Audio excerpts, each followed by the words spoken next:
रक्षाबंधन का पर्व, श्रावण का महीना। जनकपुर के समीप एक गांव में रहने वाली विधवा ब्राह्मणी का एकमात्र बेटा प्रयागदास। प्रयाग सबने राखी बांधी। बहनों ने अपने अपने भाइयों के हाथ में राखी बांधी। प्रयाग को किसी ने राखी नहीं बांधी। सभी होते हैं रिश्तेदार, जबकि जर पास होता है और बिगड़ जाता गरीबी में जो रिश्ता खास होता है। प्रयागदास रोते हुए आए, मां मुझे किसी ने राखी नहीं बांधी। मां ने आंखों में आंसू भरकर कहा कि बेटा तुम्हारे कोई बहन नहीं है, बहन होती तो तुम्हें राखी बांधती। मेरे कोई बहन नहीं है। अब नन्हा सा बालक, 9 वर्ष का बालक, वो कहे कि जब सबके हाथ पांव नाक कान है तो मेरे हाथ पांव नाक कान है, और जब सबके बहन है तो मेरे बहन क्यों नहीं है। मां कैसे समझाती, और बालक रोए। अंत में मां ने कहा कि बेटा तुम्हारी भी बहन है, पर वो यहां नहीं है, अभी अपनी ससुराल में है। मेरी बहन का नाम क्या है। मां कहती बेटा तुम्हारी बहन का नाम सीता है। उनकी ससुराल कहां, अयोध्या है। मैं जाऊंगा। मां बोली अभी नहीं, तू और बड़ा हो जा, फिर मैं ले चलूंगी तुझे। बालक के मन में यह भाव, मेरी बहन। और मां ने केवल जनकपुर के नाते कह दिया, मिथिला के नतवा से बढ़ी गेले शान है। के नाते से ये शान बढ़। जानकी जी की कृपा से ऐसे मेहमान मिले, और जानकी जी हमें मिली जनकपुर की कृपा से। इसीलिए मां ने भी कहा कि तुम्हारी बहन जानकी जी हैं, अयोध्यापुरी ससुराल है उनकी, वहीं है। बालक कहे मैं तो जाऊंगा। मां कहे कि बड़ा हो जा, मैं ले चलूंगी। बालक मौन हो गया, पर मन छटपटाता रहा। रात्रि को मां के साथ सोया, नींद नहीं आई, आंख बंद किए पड़ा रहा। आज सवेरे 4 बजे ही जग गया। थोड़ी नींद लगी फिर जाग जाए, नींद लगे फिर जाग जाए, सवेरे के 4 बज गए। उसको लगा कि मां ने सब पता बता ही दिया है, अयोध्या तो वैसे ही प्रसिद्ध है, मैं पहुंच जाऊंगा, ज्यादा दूर थोड़ा ही है। बहन से राखी बंधवा के लौटाऊंगा शाम तक, लेकिन बहन को कुछ देना तो पड़ेगा। मां के पास केवल 2 धोतियां, एक वो धारण कर लेती, एक धोकर डाल देती, और कुछ नहीं था उसके पास। फटी हुई सिली हुई धोती धुली हुई रखी थी। प्रयागदास ने वह धोती ही उठा ली, बगल में दबा ली। बहन राखी बांधेगी, उसे दूंगा। और पैदल पैदल चल पड़े। अब जनकपुर से कोई अयोध्या पैदल आवे तो महीनों का रास्ता है। थोड़ी दूर ही चले, थक गए, सोचा आराम कर लूं फिर चलूंगा। एक पेड़ के नीचे आंख बंद करके सो गए, धोती सिरहाने रख ली, नींद लग गई। जब भगवान का कोई बनता है तो भगवान उस नाते को निभाते हैं। भगवान बोले जे तो चले विनीत तू जगतज मेरी ओर। तू संसार छोड़कर जितना मेरी ओर चलता है, तेते पग मैं भी धरूं, करूं कृपा की कोर। उतने चरण मैं भी रखता हूं। भगवान जितना मैं चलूंगा उतने ही चरण आप रखेंगे तो कल्याण कैसे होगा। नहीं नहीं, चिंता की बात नहीं। एक चरण तेरो परे मम हित चित पे छूछ, और मेरो चरण बढ़ाई वो राजा बलि से पूछ। मैं जब चरण बढ़ाता हूं तो राजा बलि से पूछो। प्रयागदास सो गए वृक्ष के नीचे, आंख लग गई थी। नाम ना भूल जाऊं, सीता। सीता, अच्छा बहन का नाम सीता, बहनोई का नाम राम। सीताराम सीताराम सीताराम। सो गए। आश्चर्य, सोए थे वृक्ष के नीचे, और जब जागे तो सरजू किनारे वृक्ष जो उठे, भैया ये तो नदी है और ये नगर है। ये नदी कौन सी? लोगों ने बताया सरयू नदी है, और ये अयोध्या नगरी है। प्रयागदास ताली बजाकर बोलो आ गए। वही मां से मैंने कहा था ज्यादा दूर थोड़े ही है, अभी पहुंच जाएंगे। अब सवेरे निकले थे 9-10 बजे तो अयोध्या पहुंच गए। अब सबसे पूछे, जो भी मिलता उसी से पूछते, भैया हमारी बहन सीता का मकान कहाँ है? अब साधु संत कहें मकान थोड़ा ही मंदिर है उनका, और ये कहें मंदिर, अरे वो कोई देवी देवता थोड़ा ही है, हमारी बहन है। राखी बांधने नहीं आई तो हम आ गए, मकान बताओ। महात्मा कहे मकान, अरे बहनोई का नाम राम है। हाँ वही तो हम कह रहे हैं, उनका मंदिर है कनक भवन, सीताराम जी का मंदिर। किसी को प्रभु मिलते हैं वन में, किसी को मिलते अपने मन में, और जिसको जहां मिले सो जाने अपने, तो प्रभु कनक भवन में। वो कहे कनक भवन में होंगे तो ठीक रहेगा, हमारे बहन बहनों ही अलग हैं, उनका मकान है, हमें पता नहीं। कुछ लोग कहते पागल है, पर इन्हीं बिगड़े दिमागों में भरे अमृत के लच्छे हैं, इन्हें पागल ही रहने दो, ये पागल ही अच्छे हैं। किसी ने कोई पता नहीं दिया। अब तो ये सोचने लगे मां ने इसीलिए मना किया था तो मत जाओ, इसीलिए मना किया था। बताओ, वो ऐसे राजा हैं, उनके डर से सब ऐसे ही घूमते हैं। अब संत तो त्यागी, कपड़े भी नहीं पहनते, चुपचाप रहते हैं, थोड़ा बोलते हैं। मैं मकान पूछता हूं, मंदिर बताते हैं। शाम हो गई, पूछते पूछते भूख भी लग रही थी, चलो लौट जाएंगे, सवेरा होते ही लौट जाएंगे।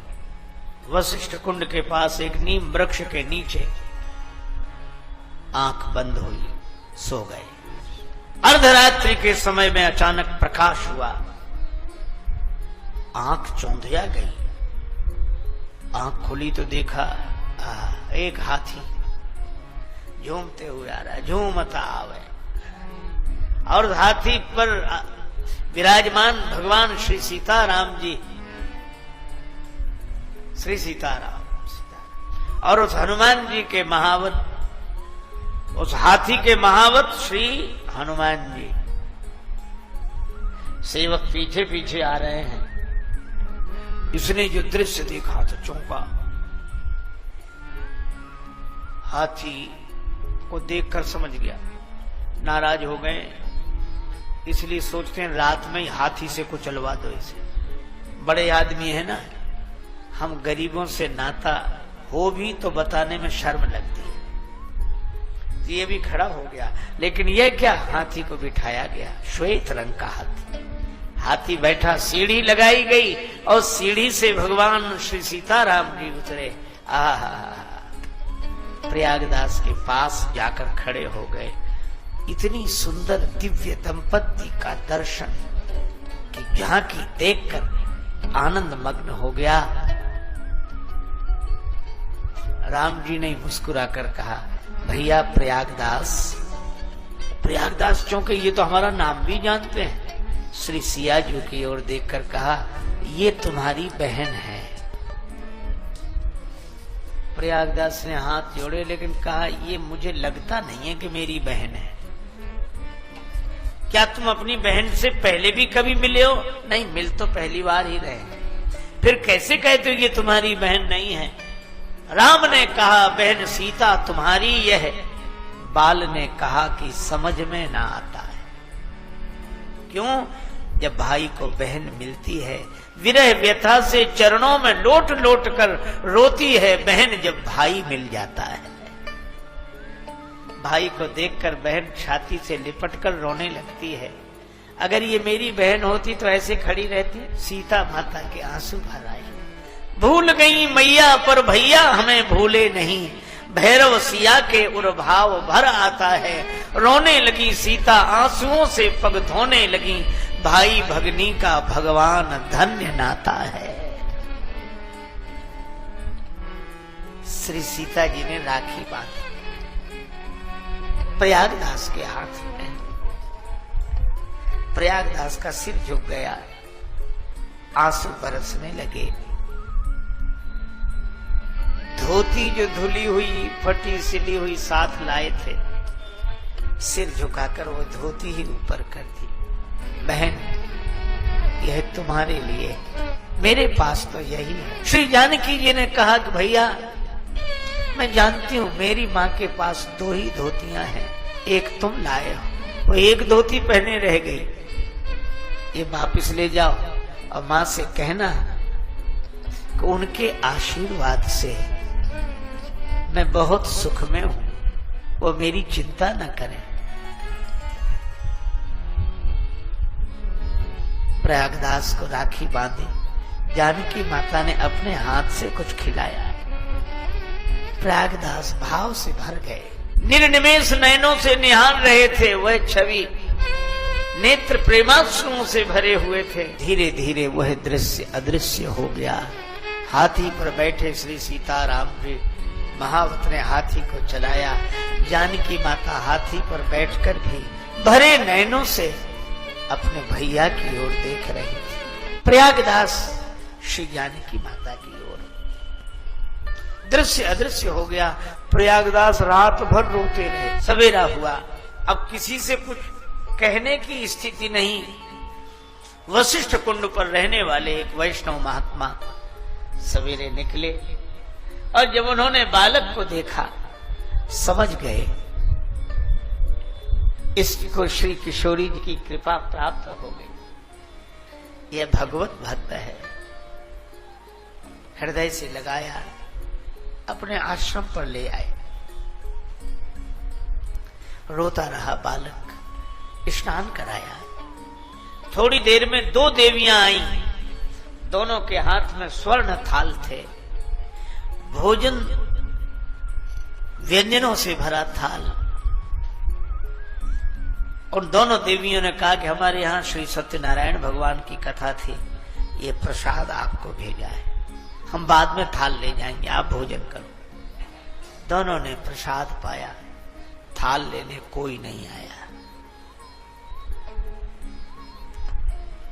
समझ गए वो महात्मा कि श्री जानकी मैया ने ही अपने भैया की पहुनाई की है। रात भर रहे। दूसरे दिन सवेरे सवेरे महात्मा बोले, ये थाल तुम्हारे कारण आए, तुम ले जाओ। नहीं नहीं, मैं नहीं ले जाऊंगा, बहन का मान, बहन का दिया हुआ सम्मान मैं नहीं लूंगा।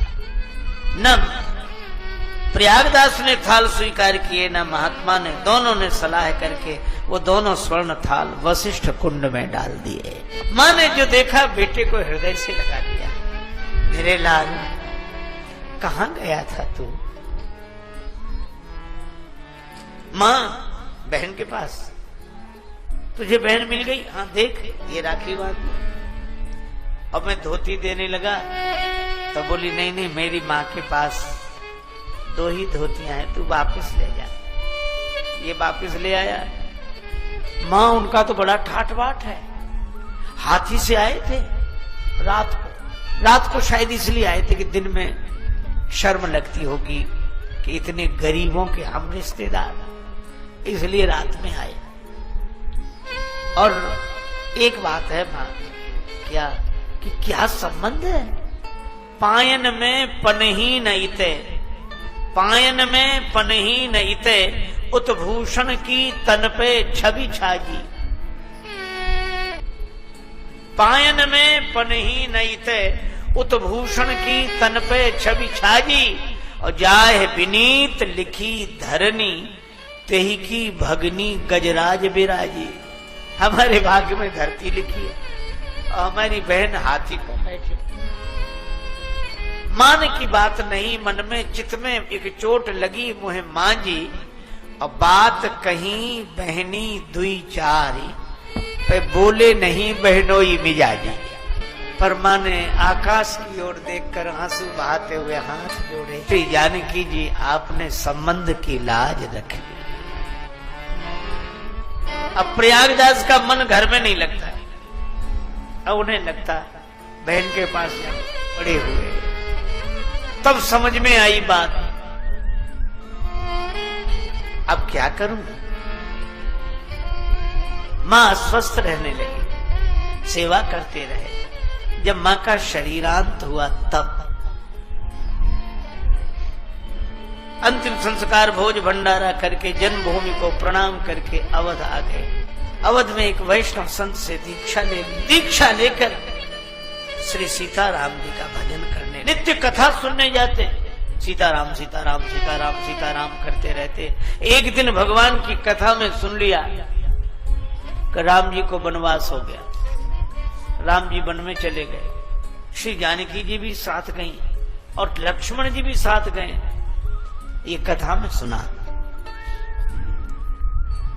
अब बड़बड़ाने लगे, क्या हो गया है इनको? किसके घर में झगड़ा नहीं होता, पर इतने छोटे से झगड़े के कारण कोई वन में जाता है? पर कोई समझाने वाला भी तो नहीं था इन्हें। खुद गए तो गए, हमारी बहन को भी लेकर गए। और लक्ष्मण जी वो तो वैसे ही बड़े क्रोध में हैं, वो ही ले गए होंगे सबको। मिले तो फिर मैं बात करूं जरा इससे। रोते जाए। व्यास जी से पूछा, वन में गए? हाँ गए हैं ना। तो कहां होंगे इस समय? यही अंतर है। हम लोग कथा को जानते हैं, पर भक्त लोग कथा को जीते हैं। कहां होंगे इस समय? व्यास जी ने सोचा ये बड़ी कठिनाई, पर उन्होंने कह दिया चित्रकूट में। अच्छा चित्रकूट में? तब ठीक है। जब किसी से कुछ नहीं मांगा, अब मांगने लगे। जो भी मिलता, भैया कुछ दे दो। क्यों? अरे अब कलह किसके घर में नहीं होता? वो देखो सीताराम जी, वो बहन भैया, बहन और हमारे बहनों दोनों चले गए, लक्ष्मण भैया भी गए संग में। अब पछताते होंगे बेकार वन में आए। कितना कष्ट है वहां वन में, न बिछाने को न ओढ़ने को, नंगे पांव विचरण कर रहे। आज इस वृक्ष के नीचे, कल उस वृक्ष के नीचे। तो उनके लिए कुछ इंतजाम करना है। लोग प्रसन्नता से देते, संत मांग रहे हैं। पैसा इकट्ठा किया, 3 जोड़े जूते बनवाए, 3 जोड़े पलंग और 3 जोड़े गद्दा, तकिया, रजाई। आप आश्चर्य करोगे, इन्हें हम लोग पागल समझते हैं। ये तीनों पलंग, जूते, रजाई, गद्दा सब अपने सिर पर रखा और अयोध्या से पैदल पैदल चित्रकूट के लिए चले। बीच में रुक जाते, फिर सीताराम सीताराम करते, फिर आगे चलते, फिर सीताराम सीताराम करते, फिर आगे चलते। चित्रकूट में फटिक शिला के पास मंदाकिनी गंगा के किनारे सामान उतार कर रखा। अब कहने लगे, कहां हो? आ जाओ। हम जान रहे हैं कि हमारे डर से छिप गए हो। सोचते हो कि पता नहीं क्या क्या कहेगा। कहना तो बहुत कुछ था, क्रोध भी बहुत था, लेकिन अब मैं कुछ नहीं कहूंगा। आ जाओ, मिल जाओ, मिलो। अब बहुत पुकार लगा मैं, नहीं आए भगवान। नहीं आए तो सामान वहीं रखकर फिर उठाया सामान, नदी के उस पार चित्रकूट के जंगल में घुस गए। अब घोर जंगल, मंदाकिनी के उस तरफ। कहां हो, मिलो मिलो, छिपने से काम नहीं बनेगा। और जब उस जंगल में घुसे तो भगवान श्री सीताराम लक्ष्मण जी के साथ प्रकट हो गए। प्रकट हो गए तो चरणों में गिर गए, रोने लगे। आप भी किसके घर झगड़ा नहीं होता, ऐसे बढ़िया महल छोड़कर जंगल में चले आए। ये देखो कितना कष्ट है। आप बहुत, हम आपके लिए पलंग लाए, एक एक पलंग ले लो। ये जूते लाए हैं, ये कपड़े लाए हैं। भगवान राम ने कहा कि भैया आपने कष्ट तो उठाया, लेकिन हम पिताजी के वचन से वन में आए हैं। हम जूते नहीं पहनेंगे, पलंग पर नहीं बैठेंगे, हमारा नियम है। तो उलाहना देते हुए बोले, पलंग पे न बैठेंगे न पहनेंगे जूते, बड़े व्रतधारी के बेटा बने। ये कोई बात हुई? कष्ट पा रहे हो, ये स्वीकार करो। और रोने लगे। श्री जानकी मैया ने कहा कि भैया बहुत दुखी है, इनको आप अपने साकेत का वैभव दिखा।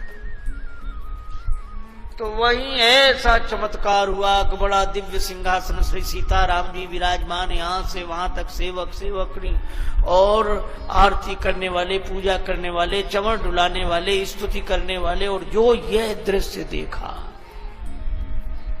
सो हाथ जोड़ के बोले कि तुम तो बड़े ठाठ से रहते हो, इतना सुख तो कहीं किसी को नहीं।